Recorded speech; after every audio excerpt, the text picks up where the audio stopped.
Hello and welcome to DNA. मैं हूं शशांक और आज की इस वीडियो में हम बात करने वाले हैं रविचंद्रन अश्विन की। देखिए, अश्विन ने 500 टेस्ट मैच विकेट्स का जो गोल्डन मूवमेंट है वो अपने नाम कर लिया है। ऐसा करने वाले 5वें ओवरऑल स्पिनर बन गए हैं और 8th ओवरऑल टेस्ट बॉलर बन गए अश्विन। इस लिस्ट में इंडिया की तरफ से बात करें तो पहला नाम आता है लेजेंड अनिल कुंबले का और उनके बाद अब दूसरे बॉलर अश्विन माने जाएंगे 500 टेस्ट विकेट्स लेने वाले। अगर सिर्फ हम लिस्ट की बात करें ओवरऑल स्पिनर्स की जो हाईएस्ट विकेट टेकर्स है टेस्ट में, उनमें 5वें नंबर पर अश्विन का नाम है। देखिए, उस लिस्ट की बात करें तो पहले नंबर पे है मुथैया मुरलीधरन 800 टेस्ट विकेट्स के साथ, दूसरे नंबर पे शेन वॉर्न 708 टेस्ट विकेट्स के साथ, तीसरे नंबर पे अनिल कुंबले 619 टेस्ट विकेट्स, चौथे नंबर पे नेथन लायन 517 टेस्ट विकेट्स और अब 5वें नंबर पे अश्विन आएंगे 500 टेस्ट विकेट्स के साथ। इसी के साथ देखिए, अगर हम लिस्ट की बात करें ओवरऑल, वहां पे 8वें नंबर पे हैं अश्विन, अगर जिसमें हम पेसर्स और स्पिनर्स को साथ मिला ले, जिसमें जिमी एंडरसन का भी नाम शामिल है इस लिस्ट में। टेस्ट रैंकिंग्स की अगर बात करें तो वहां पे भी अश्विन का जो परचम है वो लहरा रहा है। टेस्ट में जो बॉलर की रैंकिंग है उसमें बॉलिंग रैंकिंग्स में नंबर 1 पे अश्विन है और ऑलराउंडर टेस्ट रैंकिंग्स में नंबर 2 पे हैं, जहां पे नंबर 1 पे जडेजा उनके साथ है। अगर लिस्ट की बात करें कि और क्या क्या रिकॉर्ड्स हैं जो अश्विन जिसकी तरफ आए कर रहे हैं, अश्विन यहां से सिर्फ 2 विकेट्स दूर है इंग्लैंड के खिलाफ 100 टेस्ट विकेट्स कंप्लीट करने से। उसी के साथ 3 विकेट दूर है एशिया में 400 टेस्ट विकेट से और 3 ही विकेट दूर है इंडिया में 350 टेस्ट विकेट से। तो ये थे कुछ रिकॉर्ड जिसे अश्विन और आगे तोड़ना चाहेंगे, जो इसी सीरीज में इंडिया वर्सेस इंग्लैंड की सीरीज में ही पूरे हो सकते हैं। फिलहाल अश्विन को 500 टेस्ट विकेट्स की बहुत बहुत बधाई और ऐसी ही और वीडियोस के लिए आप देखते रहिए डीएनए।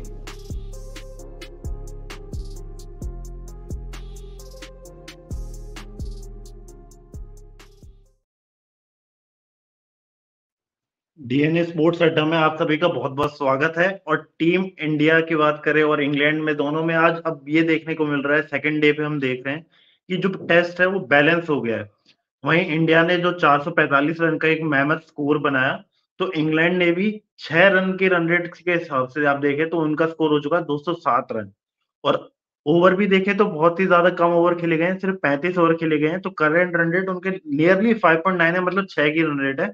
उसमें बेन डकेट है, उसने शतक मार दिया है। 133 रन की पारी खेली है बेन डकेट ने। तो इस नजरिए से देखें तो अब टेस्ट में बिल्कुल बैलेंस कहूंगा, क्योंकि अब इंग्लैंड को मात्र 238 रन पीछे और 2 ही विकेट गिरे हैं। तो उस नजरिए से बहुत ज्यादा मैच अब बैलेंस पे है। हमारे साथ लव है बातचीत करने के लिए। तो इंडिया वर्सेस इंग्लैंड में लव, आज एक रिकॉर्ड तो बना दिया रविचंद्रन अश्विन ने, लेकिन मैच जो है वो बिल्कुल बैलेंस हो गया है।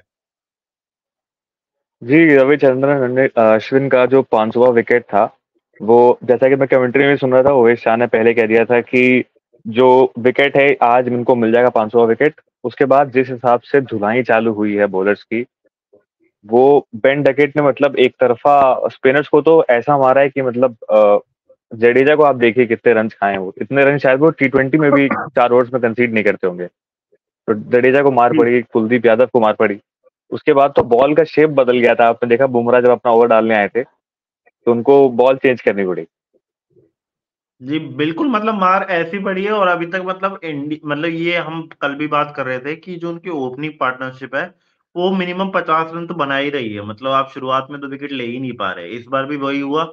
जो अश्विन ने 500 विकेट भी लिया है, वो बहुत ही ज्यादा बॉल बाहर थी, उस पर वो मतलब कहीं अनलकी शॉट क्रॉली ने मारा और वो आउट हो गए। तो उस नजरिए से देखे तो मतलब ऐसा होता जा रहा है मैच में कि इंडिया की जो बॉलिंग्स है, कभी वो बहुत ज्यादा लैग करती है, कभी इंडिया की बैटिंग उनके साथ लैग करती है। इस पूरी सीरीज में जो इंडिया का डोमिनेशन हम देखते थे होम सीरीज में, वो हमें कहीं ना कहीं देखने को नहीं मिल रहा है। उसका सबसे बड़ा कारण आपको क्या लग रहा है कि मतलब कहाँ पर लैग कर रहे हैं? कि अब बॉलिंग में तो आप ये नहीं कह सकते कि आपके पास एक्सपीरियंस नहीं था, क्योंकि इसमें बस एक शमी को छोड़ दे तो यही सब बॉलर्स मेनली खेलते ही हैं इंडिया के लिए। जी बिल्कुल, मतलब मेरे हिसाब से जो पिछले मैचेस भी आपने देखा होगा, उसमें बुमराह के अलावा कोई ऐसा बॉलर नहीं रहा है जो बहुत ही कंसिस्टेंटली विकेट लेता हुआ आ रहा हो।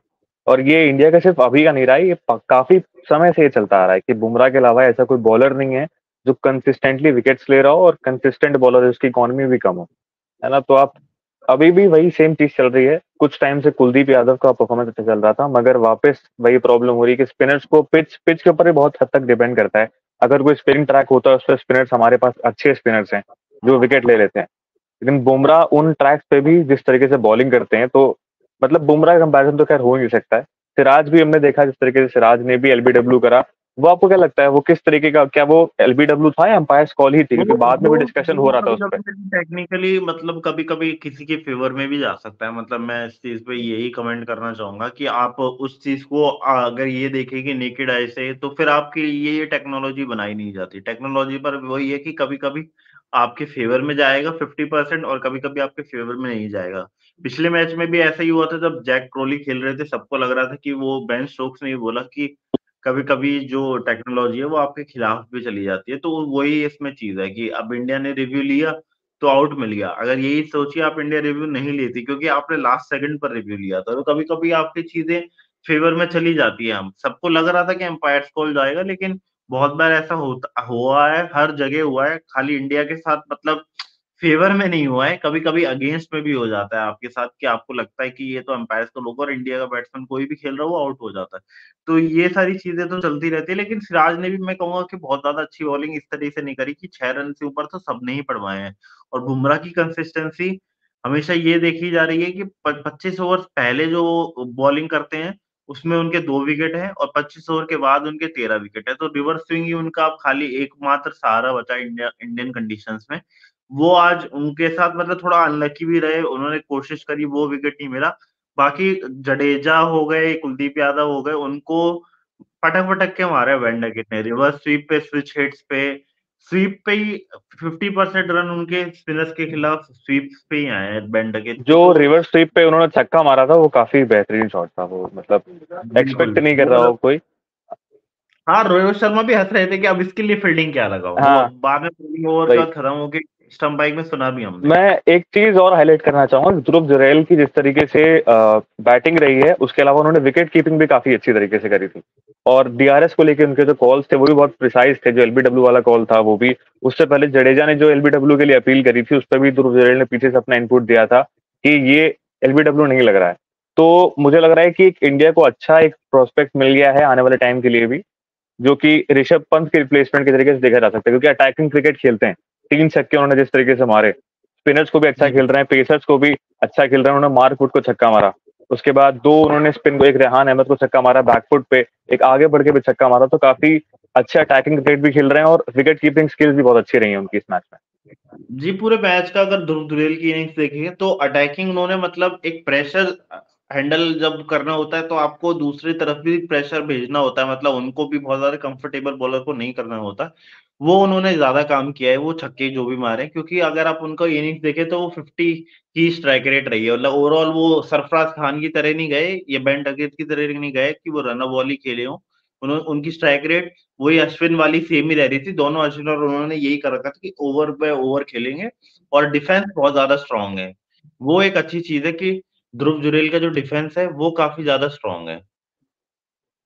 जी, नहीं कहीं ना कहीं पहले मैच का प्रेशर भी रहता है। सरफराज खान जो है वो काफी समय से डोमेस्टिक में परफॉर्म कर रहे हैं। ध्रुव जुरैल अभी हाल ही में आए, तो कहीं ना कहीं उसका भी प्रेशर रहता है कि जल्दी विकेट ना खो दे अपनी। मगर जिस तरीके से उन्होंने छक्का मारा उस हिसाब से बहुत कंफर्टेबल दिखे पिच पे कि हाँ ये पेसर्स और स्पिनर्स दोनों को कंफर्टेबली खेल सकते हैं। जी जी जी, वो थोड़ा सा मुझे भी कल लगा कि हाँ। जी कल जडेजा ने भी, आपने देखा तो स्टोरी डाली थी सरफराज खान के लिए शायद कोई। हाँ, वो देखिए मतलब वो तो हमें मैदान में भी उनके जो हाव भाव से उससे पता चल रहा था कि वो काफी ज्यादा मतलब निराश हैं। और हमने रोहित शर्मा का रिएक्शन भी देखा, जिस वो बहुत ज्यादा वायरल हो रहा है, जिस पर उन्होंने बहुत ही ज्यादा अपनी कैप जो फेंक के जी मारी। क्योंकि सब चाहते हैं कि जी डेब्यू जब आपका अच्छा मिल रहा है, आपको डेब्यू का मौका जब आप उसमें अच्छा परफॉर्म कर रहे हैं, तो आप एक बड़ी पारी खेलें। तो वही एक सबसे ज्यादा था कि सबको लग रहा था कि पहले ही मैच में वो एक शतकीय पारी खेल सकते हैं, क्योंकि उनके पास पूरा मौका था। तो रन आउट होना एक आपके लिए उसमें मतलब ये डिसीजन अब क्या कहें, इसमें कभी कभी आपके फेवर में रहता है, कभी कभी आपके अगेंस्ट में रहता है। उस टाइम पे वो भागे और बॉल मिस भी हो जाती, लेकिन उनका दिन नहीं था शतक का, तो वो नहीं बन पाया। क्योंकि जडेजा नहीं और रनआउट ऐसे की ही लव ऐसे ही स्टोरी तो बहुत हाँ, लंबी वही हार्दिक पांड्या वाला रनआउट याद आ रहा था चैंपियंस ट्रॉफी में जो पाकिस्तान के अगेंस्ट हुआ था। वहां पे है। भी ऐसे बिल्कुल। ही दिल टूटे थे लोगों के। जी, बाकी अश्विन का लेकिन भी मुझे उसका लगा कि अश्विन एक की भी पारी इकॉनमी। जी बताइए, आप कुछ जी कह रहे थे। जी जी बताए। जी जी बोलिए बोलिए बोलिए। हाँ। उसके बाद कंटिन्यू मैं कहता हूँ बस एक पारी से आपको मतलब मौका या जज करने की बात भी नहीं है। अब आपको कम से कम 8 या 10 पारियां मिलेंगी, उसमें अगर आप जज करेंगे तो ज्यादा बेटर होगा। तो उन उस नजरिए से देखें तो अभी तो काफी टाइम है सरफराज के पास भी। ये पूरी सीरीज में अगर वो अच्छा परफॉर्म करते हैं तो हम उनको वो कह सकते हैं या फिर उनके ऊपर पूरा कमेंट कर सकते हैं कि किस तरीके के प्लेयर बनेंगे वो आगे टीम इंडिया के लिए टेस्ट क्रिकेट में। क्योंकि हमारे पास अभी बहुत सारे प्लेयर्स हैं जो नहीं है, वो जब वापस आ जाते हैं तो फिर आपके लिए जगह वैसी ही कम हो जाती है। तो जितने भी मौके मिले उसमें आपको बहुत ज्यादा अच्छा परफॉर्म करना होगा। तो अभी आपके पास मौके हैं इस पूरी सीरीज में, तो अगर आप उनमें परफॉर्म करते हैं तो आपकी जगह बनी रहेगी। वरना तो ऋषभ पंत है, केएल राहुल है, विराट कोहली है, बहुत सारे जो दिग्गज प्लेयर्स है वो भी टीम में नहीं है। उनके वापस आने के बाद आपके पास इतने मौके भी नहीं मिलेंगे और आपके पास जगह भी नहीं होगी। जी, जी, जी। देखिए, सरफराज खान को इतने समय बाद मौका मिला है, मुझे लगता नहीं कि टीम इंडिया बहुत जल्दी उनको ड्रॉप करने के बारे में सोच रही है। और जिस हिसाब से उन्होंने पहले मैच में परफॉर्म भी किया है अपने डेब्यू पे, तो उनकी जगह मुझे आने वाले समय में तो काफ़ी टाइम तक दिख रही है जिस हिसाब से। बाकी जितने महारथी आप नाम ले रहे हैं, उनके होते हुए तो सही बात है कि चांस मिलना मुश्किल है, बट मुझे लगता नहीं कि किसी और रीज़न से ड्रॉप करेगी। अनटिल अनलेस देखिए विराट संकट कोहली मुझे वापस आ तो रहे हैं लग या रहा केएल है राहुल वो वापस आ रहे हैं। श्रेयस अय्यर के लिए है। श्रेयस अय्यर के लिए ज्यादा बड़ा संकट है कि वो रणजी भी खेल नहीं रहे हैं जितना उनके चॉइसेस हैं। तो उनके लिए एक बहुत बड़ा संकट ये है कि अगर आप अब रणजी भी नहीं खेल रहे हैं, आप परफॉर्म भी नहीं कर रहे हैं टीम इंडिया के लिए, तो फिर सरफराज ये हो सकते हैं कि अब श्रेयस अय्यर के पास सिलेक्टर्स वापस ना जाएं और इन्हीं को मौका देते रहें अगर ये पूरी सीरीज में परफॉर्म करते हुए आपको दिखते हैं तो। जी। नहीं, श्रेयस अय्यर, अभी मैंने जयशाह का स्टेटमेंट कल पढ़ा था, तो उन्होंने भी कहा कि रणजी ट्रॉफी जो है वो इंडियन टीम के सिलेक्शन के लिए भी काफी इंपॉर्टेंट है और आईपीएल के लिए भी काफी इंपॉर्टेंट है। तो रणजी पे भी फोकस काफी हद तक जा रहा है। जी, रणजी का फोकस इसलिए जा रहा है कि अब लोग लोग देख ही नहीं रहे। जो भी बड़े प्लेयर्स हैं वो, जैसे आप चेतेश्वर पुजारा, वो तो टेस्ट क्रिकेट ही खेलते हैं तो वो खेल रहे हैं। वरना मोस्टली जितने प्लेयर्स हैं वो खेलते ही नहीं है। वो हमेशा प्रेफर कर रहे हैं कि आईपीएल खेलें या फिर टीम इंडिया के लिए खेलें या फिर कुछ लीग्स खेलें।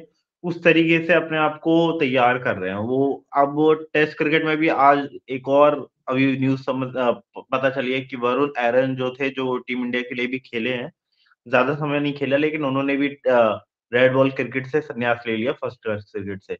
तो बहुत सारे प्लेयर्स हैं जो दिग्गज भी हैं, या अगर आप जो टीम इंडिया में आ जाते हैं तो उनको ये लगता है कि मतलब रणजी का खेलने का मतलब हमारे पास 5 दिन, और इंजरी प्रोन बहुत ज्यादा हो रहे हैं तो वो नहीं खेल रहे हैं। वो प्रेफरेंस क्यों है वो कोई जवाब नहीं दे सकता, इसमें सिर्फ हम स्पेकुलेट ही कर सकते हैं कि वो ऐसा क्यों कर रहे हैं। जी, बिल्कुल। जीएम तो आज सैंडरसन के बारे आज में आप तो क्या कहना ओवरऑल चाहेंगे? आपको क्या लग रहा है कि अब 50-50 मैच हो गया है या फिर इंग्लैंड के फेवर में जाता जा रहा है अभी, कि ड्रॉ की तरफ मुझे जाएगा मैच?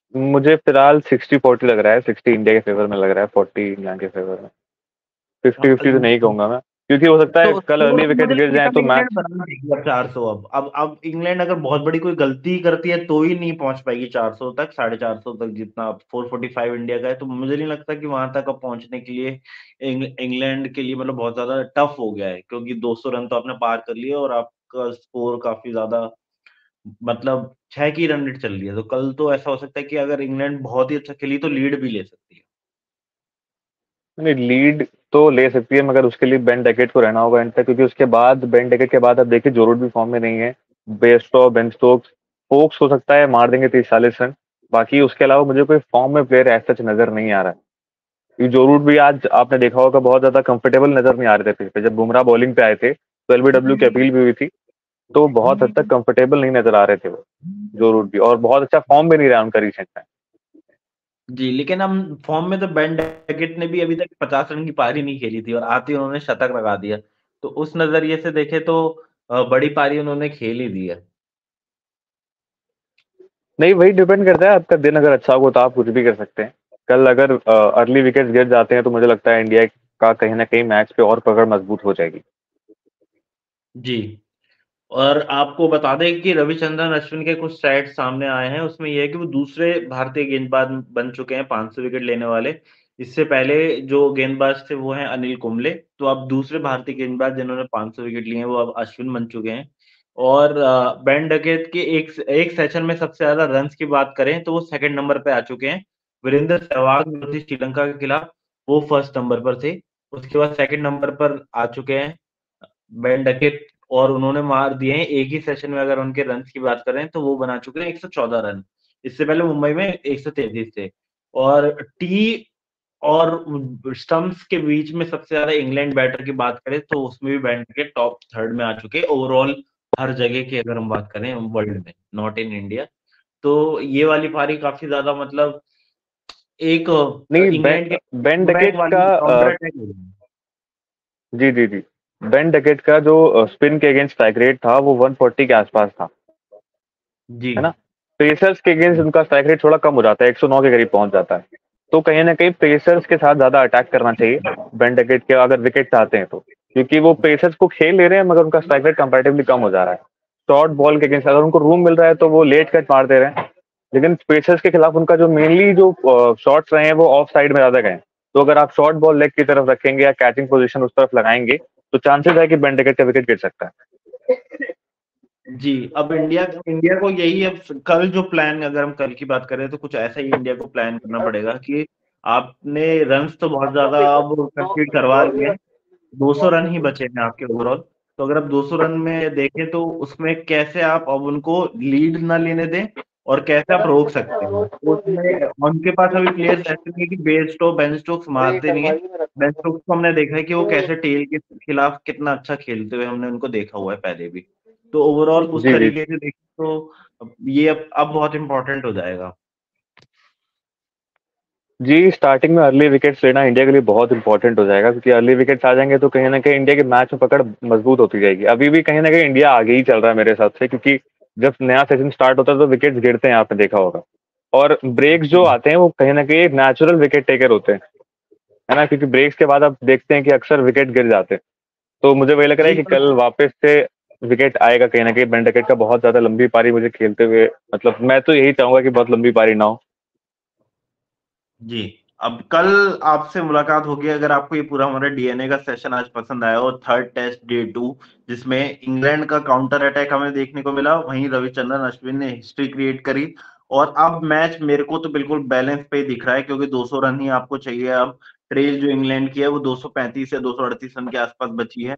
तो उस नजरिए से देखें तो अब मैच बैलेंस है। तो कल क्या इंडिया काउंटर अटैक करके, अटैक लगाकर बॉलिंग में रोहित शर्मा विकेट्स लेते हैं, या फिर इंग्लैंड का काउंटर अटैक जो अभी तक चलता है वो जारी रहेगा और वो लीड लेते हुए या 500 रन बनाती है, ये हम कल आपसे बात करेंगे। अगर आपको आज हमारा सेशन पसंद आया हो तो हमें लाइक, शेयर और कमेंट करना ना भूलें। और हमारी वेबसाइट पर जाकर आप हमारी सारी स्टोरीज के लाइव अपडेट्स ले सकते हैं, और सब्सक्राइब कर लें और फॉलो भी कर सकते हैं हमें फेसबुक पर, जिससे आपको कल जो हमारा लाइव सेशन है उसका बेल नोटिफिकेशन आप ऑन कर लेंगे तो आपको तुरंत अपडेट मिल जाएगी। तो आज हमारे साथ जुड़ने के लिए लव, बहुत बहुत धन्यवाद।